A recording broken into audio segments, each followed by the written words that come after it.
Hey everyone, it's Valor on the channel. Today I'm going to show you how to download and install the student version of AutoCAD. Open up your browser and type AutoCAD download. Just click on the first link and log into your account. If you don't have an account, make one.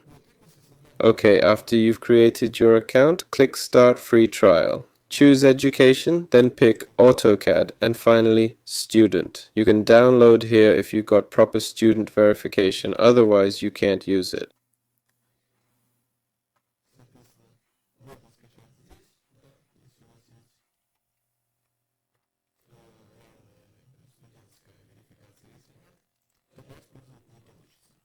Alright, select who you are here. Pick your date of birth. I'm just showing this as an example for the video.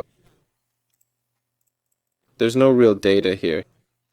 Hit Continue. Choose the address where you're studying. Go through the verification and hit the Submit button, then you'll be able to download it. And that's it. That was Valera with you. Like the video and subscribe to the channel. Goodbye everyone.